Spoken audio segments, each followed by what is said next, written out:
Alright, this is going to be part 2. This is the kit that we get for our sub-assembly. Open up this foam here, you see we got our new seals, our bolts, and all of our shims to get our end plate out. Pull this out.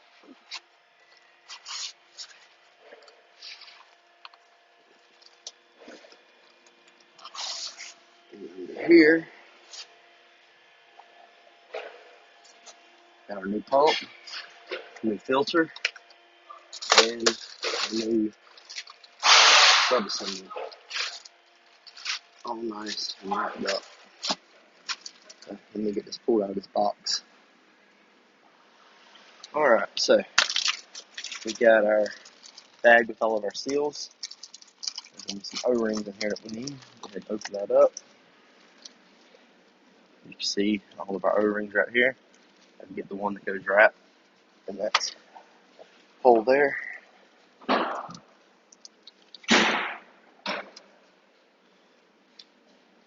Maybe one day I'll memorize the part number for it. That looks like it. Alright, that should be the one that goes right there. Yep. Winner, winner. Chicken dinner. Alright, I'm going to take and run a bead of silicone all the way around here. Let me grab that.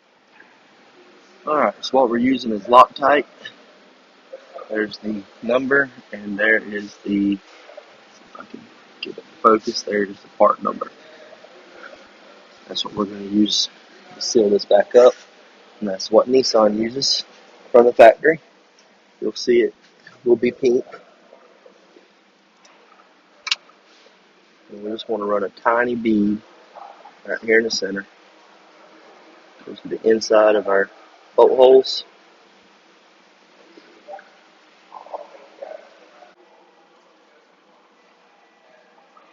Stick our guides in. And I've got to pull that dowel pin out the old sub-assembly. So I forgot it pulled out of here and stayed in the old one. Punch that out real quick.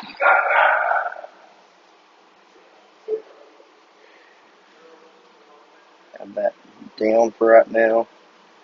I'm kind of leaning this way so I can grab it. Alright, we got our bead run.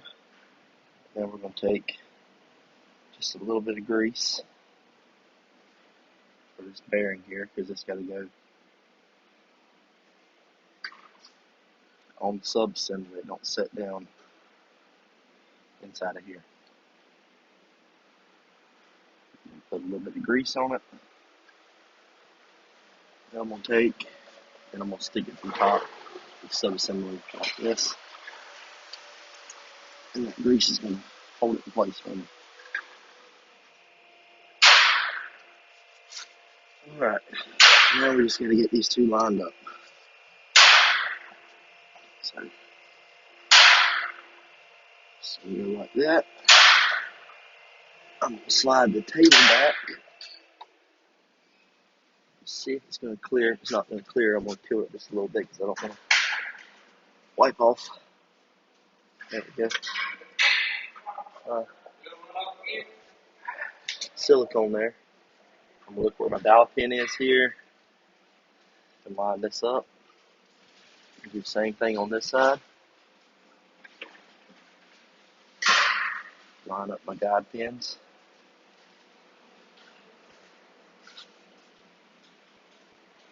Then we're just going to ease it down a little bit.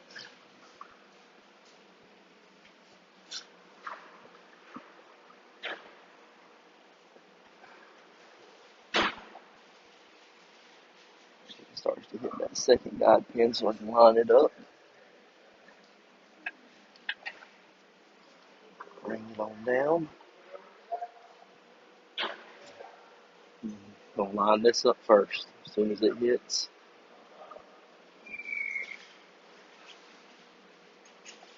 Looks like everything's going into place pretty good.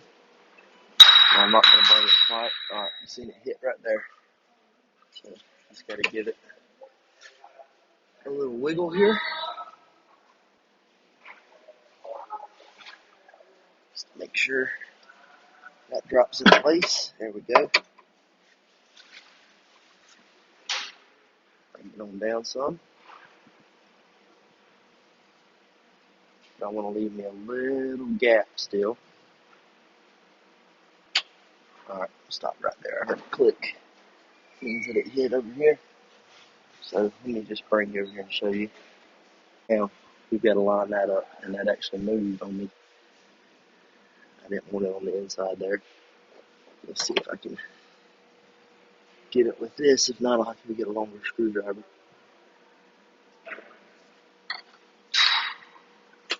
Move that down. I'm just going to slide this over. What I've got to do is line that up.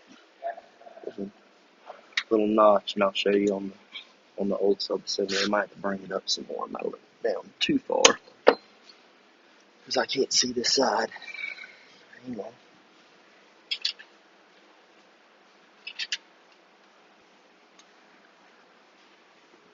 Normally I can get my hands in there to it. I know. Carefully bring it. Not yet. There's another trick for doing this without having Vaseline that will hold it in place. Okay, got it in there. Let me stick y'all up here for just a minute. I gotta line that up, and then I'm just gonna move this lever up.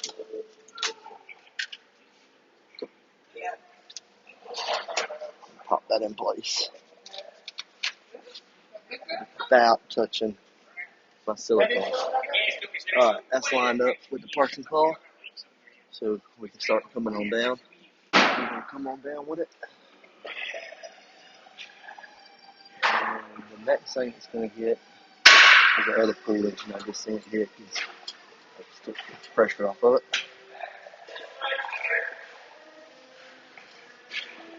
What we're gonna do there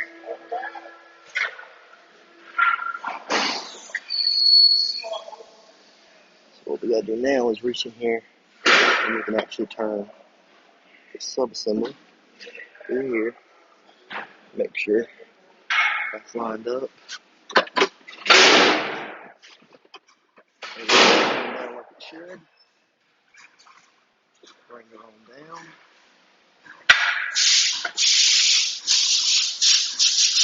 Alright, I got no pressure on it now. Gotta do some wiggling.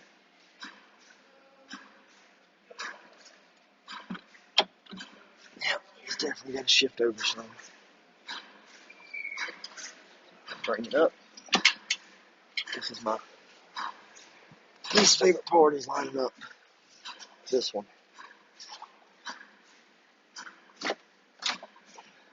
Sometimes it goes easily, sometimes it does not. This side over here is going to come up some.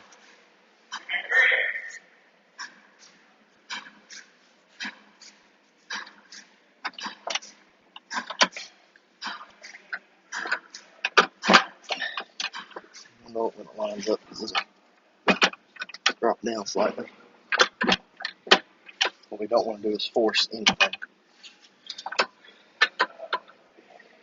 Bring it down just a little bit more. I do still have some tension on it. So we can kind of wiggle this. There it went.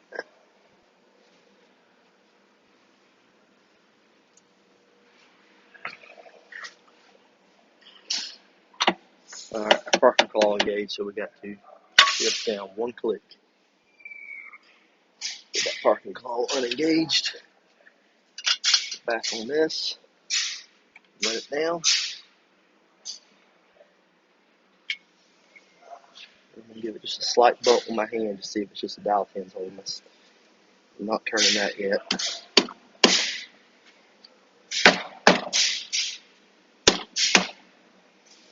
Like I said, we don't want to force anything.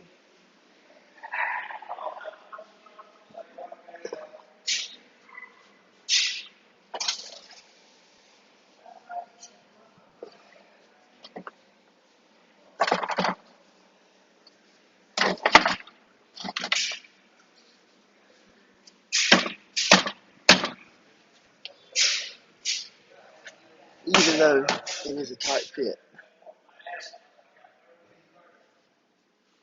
Alright. I'm not trying to force it, I promise. I'm just trying to tap on the dowel pin. Just to see if that's what's holding me. Give it a light tap. Do the same thing on the other side, even though I did clean these dowel pins. Alright, that is engaged and turning that now.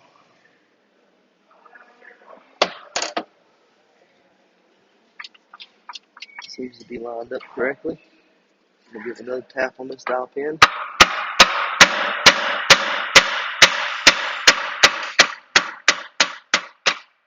it doesn't feel like I'm forcing anything. It feels like it's just the dowel pins holding me out.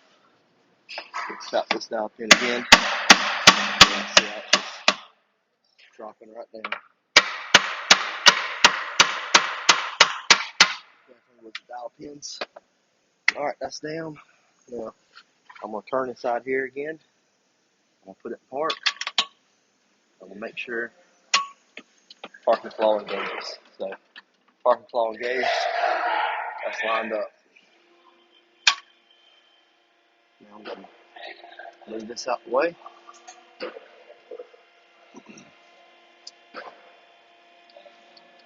And we're going to grab those new bolts.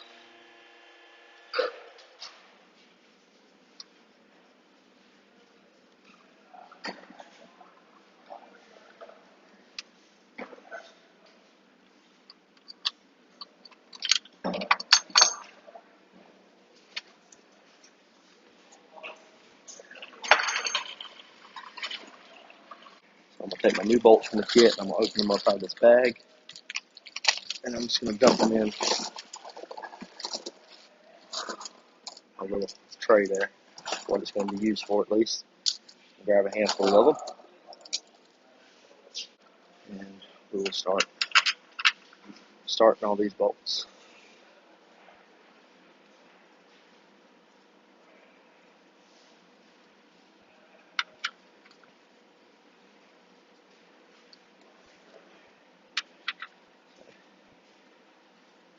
Let me get all these started.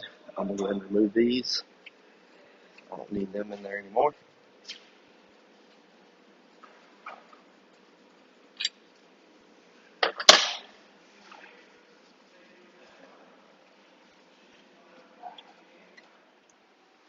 Alright, got all this started. Go with our general rule of thumb. If you actually look up the torque sequence for this, you want to start on this side or start in the center and kind of work your way.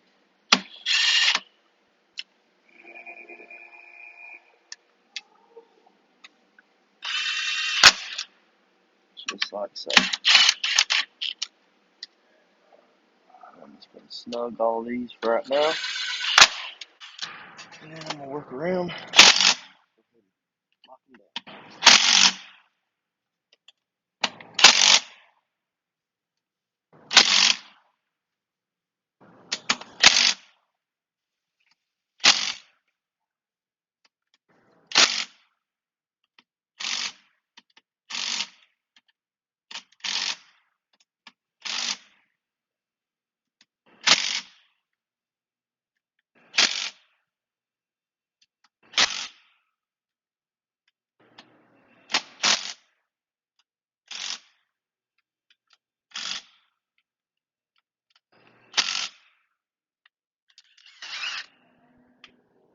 Alright, this should all be torqued down, good and tight.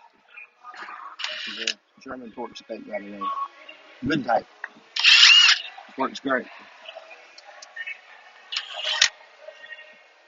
This gun is actually really strong. You'd be surprised. And I might start here and just walk my way all the way back around. Make sure I hit every one of them.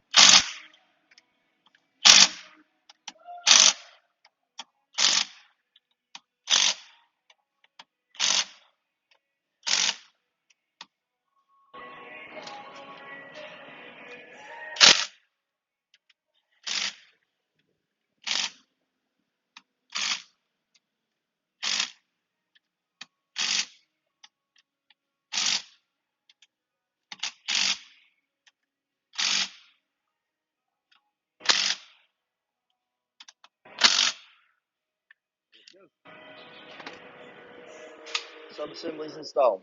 So now we get to flip all this back over. Alright, straighten up a little bit. Then we're going to rotate this around. I'm going to start flipping it over.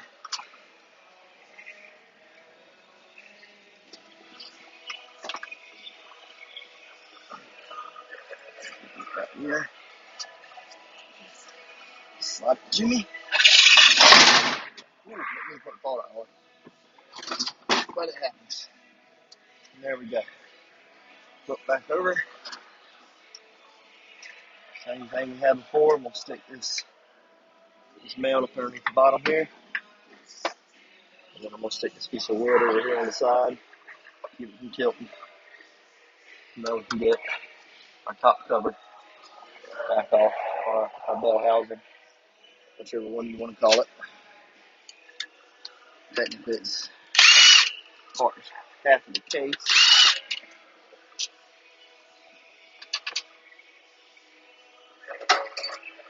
Same process as before.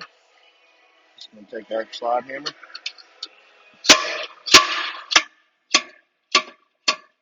Love taps. It's doing the same thing it did last time, so I'm going to line that dowel pin up. Lightly start this bolt over here so that whenever I hit, it'll kind of wedge on, or use this bolt as kind of a lever to pull this one out instead of just snatching this up upside down.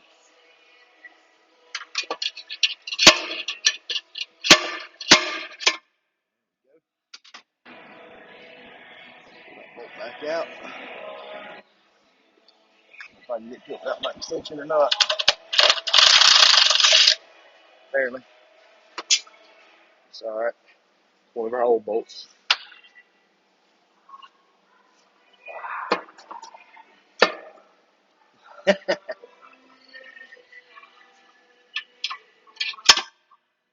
There.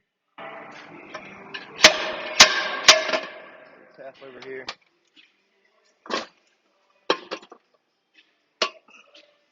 Pull that off.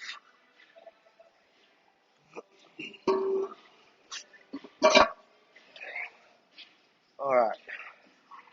So now that I've moved all this and dropped it off while I was hammering on it, we'll take our dummy cover back off.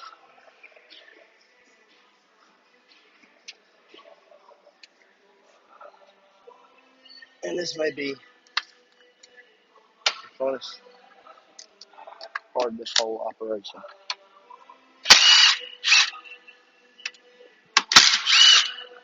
Bring these bolts back over here with the other ones. Same thing, I'm kind of going to hold down on this and lift up on this right here.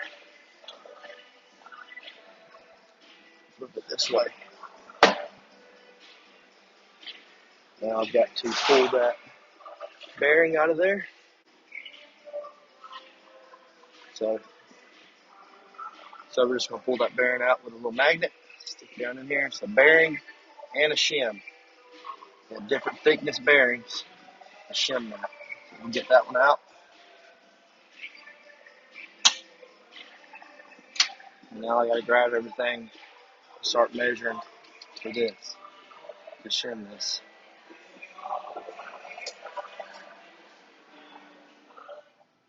Alright, so we got our kit over here for measuring all this.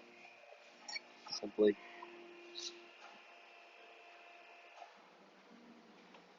similar to a caliper, but it's just for measuring depth. Doesn't have anything for measuring width. So we clean off our straight edge here. And we're simply going to lay it right across where our dummy cover goes. Make sure it's nice and flat on there.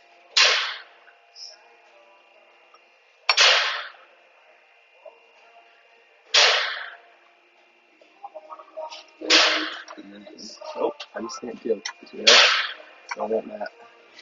I want it good and flat. There we go. It's got to lay on this very small edge right here. And run across there. Then we're going to take our gauge, lay it on top of here, so that we can zero it out. 1, 0. 0 is not responding, so I may have a bad battery. I've got some more batteries for it though. So let me grab a new battery.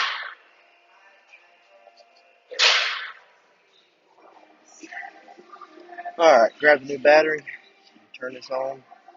Press it down. Zero it out. And we're going to lay it flat on here.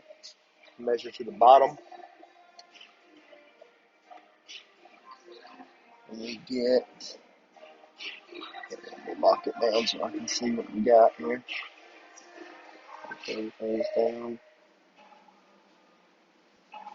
Should be 50 something. Oh, we're in inches. Switch over to millimeters. 51.82. So, just where y'all can see. Now let me go back. Double check that. Make sure it's still 0 because I've had trouble with this thing. Yep, 51.82. I'm going to do the same thing on this side. Measure right to the bottom where that thing actually sets, and we got 51.8. We'll add those two together and divide them by 2 to get our average. So you write those down. Do that. Alright, so now we're going to do the same thing on the dummy cover. Take this, make sure you zero it out.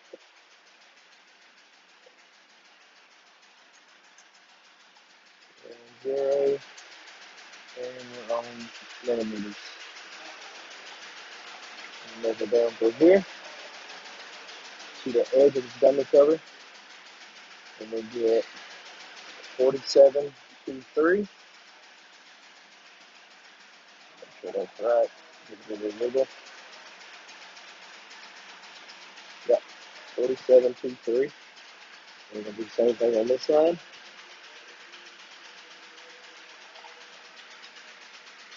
Go down to the center so much to do it.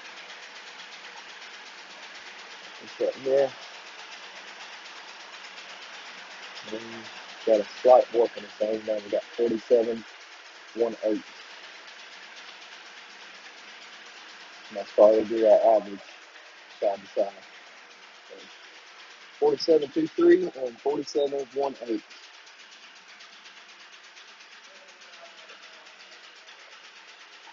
Now we're going to take those and go do some math. Alright, so we're going to add our numbers together. It's going to give us 103.61. We're going to do the same on the other side. Yes, I'm using a calculator that I really need to use. Which is 47.23 plus our 47.18. Going to give us 94.41.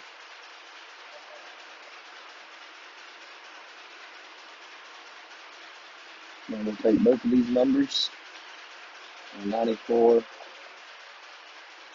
and we're going to divide those by 2, and our 103.61, and divide that by 2.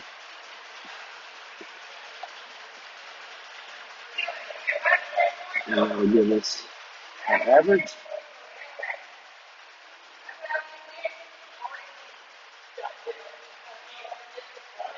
which is for this one, you can write it right here, I'm going to subtract these two numbers from each other. 51.805. And the other one is going to be 94.41 divided by 2. It's going to give us 47.205. 47.205. Now we're going to subtract these two numbers, and that's going to give us the thickness of our shim. So 51.805 minus 47.205 gives us 4.6 exactly. Now I've got a chart that we can look at to see what part number we need for that shim. So we've actually got a chart mounted on the wall here, and if we know we got 4.6, so that's 4.4 to 4.58, 4.59 to 4.78 gives us this part number here, 1XZ1A, which is the most common one. I use 1XZ1A almost every time. So now we can come back over here. Now I've got my shims, and we're looking for 1XZ1A on the front here. I don't know if y'all can see that, but each one has a part number. And we're just looking for that last one, because the first one is just a subsection, tells you where these are. And we've got it right here, 1XZ1A. So that's the shim we're going to be using. Alright, so we're back at the transmission. We've got our 1XZ1A. Go ahead and open this up.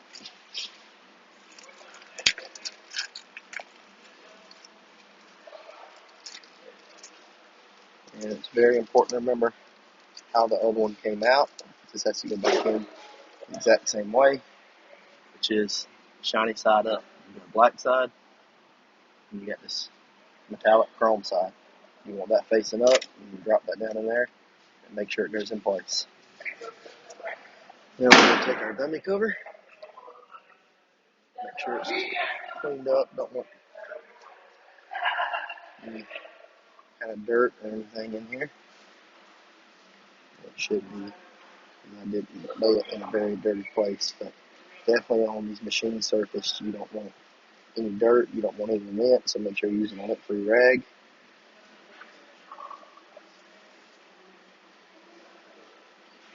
And then we're going to take this thing, line it back up, and drop it right down on there, like so. And go ahead and start putting our bolts in our dummy cover, which I do have set to the side over here.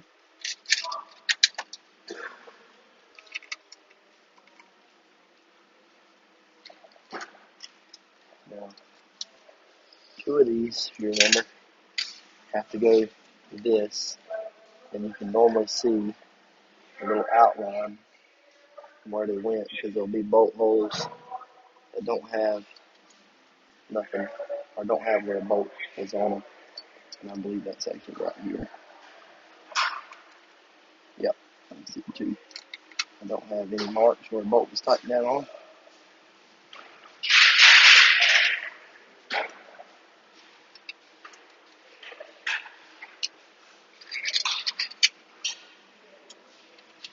I'm just going to go ahead and start on these.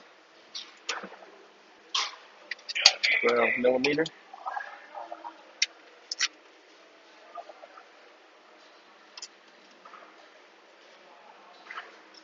I'm going to do kind of the same little action. Make sure we torque these to the proper torque spec. Good tight.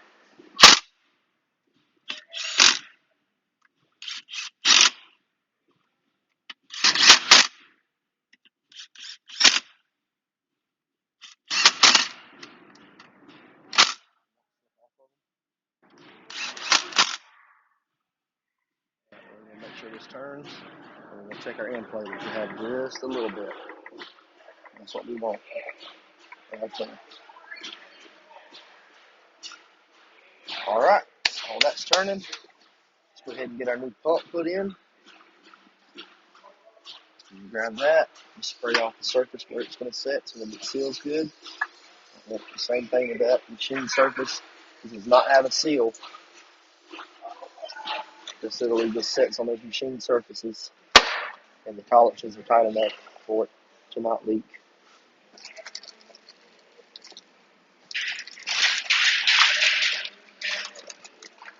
Open up our new pump.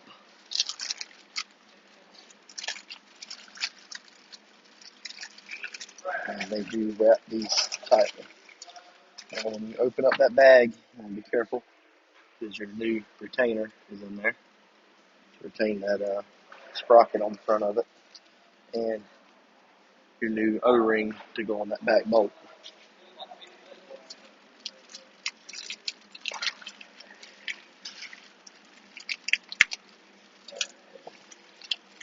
And they don't exactly make these easy to open.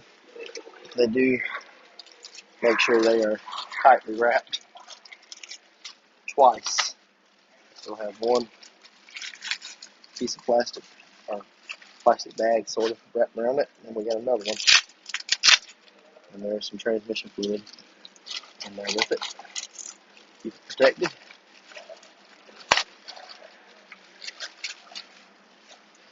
Pull that out. We got a little dowel pin on the bottom that's going to line up. And we'll just set her down in there. Line up that dowel pin right through here. I can actually look down, see where it goes. And then we'll put our bolts back in it. I'll lay it up here.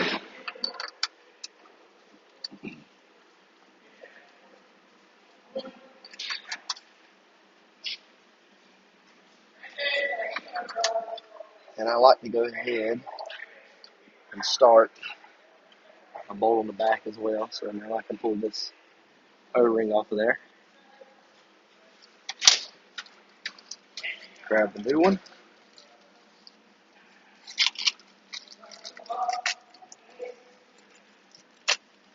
I'll rip this bag just to make it a little bit shorter so I can actually get a hold of it. There we go. Go ahead and slide our new O-ring down on the bolt.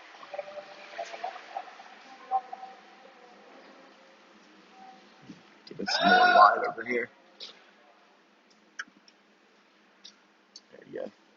We got our new O-ring on there. And that goes in the back side of the case. Don't listen to him. He don't want to learn how to do this.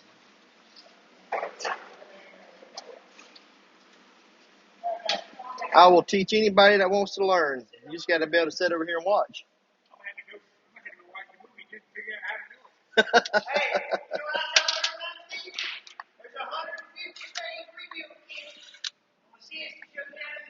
Yeah, there is. All right, so we'll tighten these down.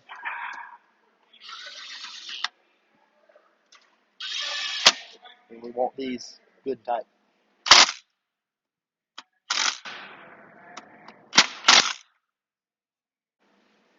I'm going to drop my bushing back down on here. And that's where that.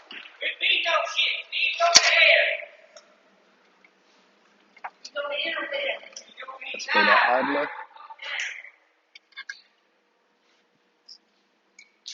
Not for the idler, but that's for the sprocket where our torque converter is going to engage to turn our pump. And I'm just going to lay this in.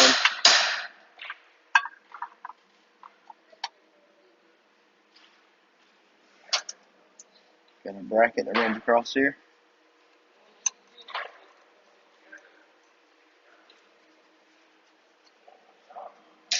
You start those.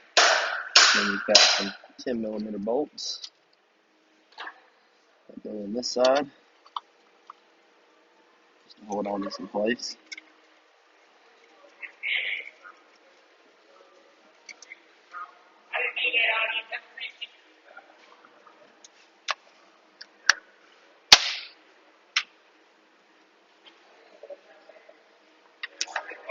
Take our 12, tighten these down, and we'll grab our 10, tighten all these.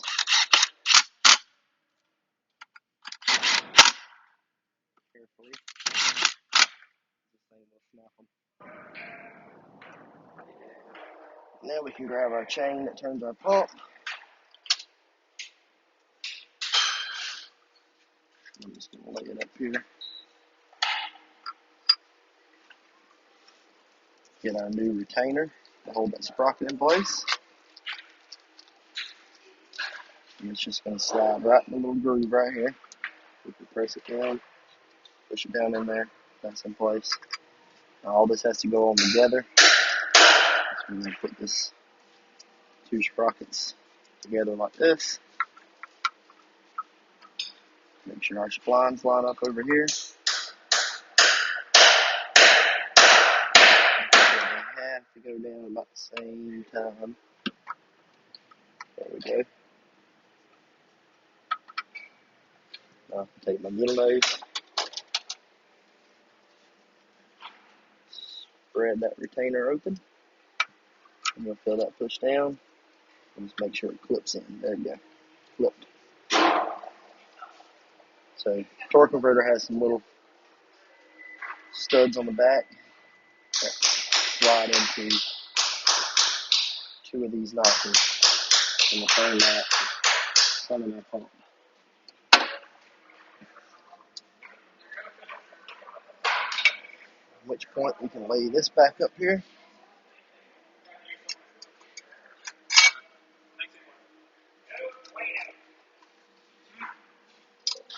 Tighten these two nuts.